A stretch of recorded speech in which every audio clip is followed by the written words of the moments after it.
நல்ல கண்களை மூடி இயேசுடைய சிலுவை நினைத்து பாருங்க. கைகளில் கால்களில் ஆணி அடிக்கப்பட்டவராய், தலையிலே முடுமுடி சூட்டப்பட்டவராய், ரத்தம் அடிய வடிய தொங்குகிற இயேசுவை பாருங்க.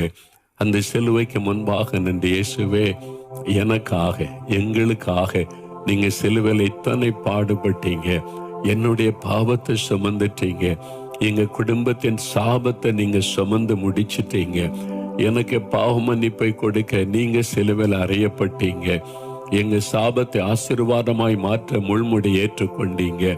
இயேசுவே, இந்த பாவத்திலிருந்து சாபத்திலிருந்து விடுதலை கொடுங்க, எங்களை குணமாக்க தழும்புகளை ஏற்றுக்கொண்டீங்க. உங்களுடைய தழும்புள்ள கரத்தினால் எங்களுடைய குடும்பத்துல வியாதிப்பட்டவளை தொடுங்க. ஜோமனுங்க, கவலை, கண்ணீர், துக்கம், பாடுகள் எல்லாவற்றையும் சிலுவையில சுமந்துட்டீங்களே, அந்த ஆசீர்வாதம் எங்க வீட்டுக்குள்ளே வரட்டும், எங்க குடும்பத்துக்குள்ளே வரட்டும். பாடுகள் விலகட்டும், கவலை கண்ணீர் மாறட்டும். இயேசுவே, நீ கருத்தா ஜோமனுங்க. தகப்பனே, உம்முடைய கல்வாரி சிலுவைண்டே வந்து நிற்கிறோம்.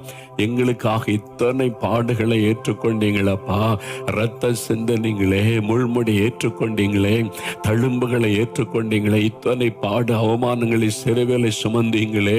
இப்பொழுது இயேசுவே, என் பாவத்தை மன்னியும், சமாதானம் தாரும், பாவத்திலிருந்து விடுதலை தாரும் என்று ஜெபிக்கிற பிள்ளைகளுக்கு ஒரு பாவ மன்னிப்பின் சமாதானம், சந்தோஷம் உண்டாகட்டும். இந்த குடும்பத்தை பாவத்திலிருந்து விடுதலையாக்கி ஆசீர்வதியும். எங்க குடும்பத்தின் சாபம் மாறணுமே, பரம்பரையாய் தொடர்ந்து வருகிற சாபம், சாபத்தினால் உண்டாகிற வியாதி, வறுமை, வேதனை, அவமானம் மாறணுமே. இயேசுவே, எங்க குடும்பத்தை ஆசீர்வதிங்க, சாபத்தை மாற்றுங்க, தடைகளை மாற்றுங்க. உங்களுடைய ரத்தத்தின் வல்லமையினால் சாப கிரியைகள் மாறட்டும் என்று ஜெபிக்கிற ஒவ்வொரு குடும்பத்திலும் சாபத்தின் கட்டுகள் அறுக்கப்படட்டும். இயேசு கிறிஸ்துவின் நாமத்தில் நோய்கள் எல்லாம் மாறட்டும். உம்முடைய தழும்புகளால் சுகம் உண்டாகட்டும்.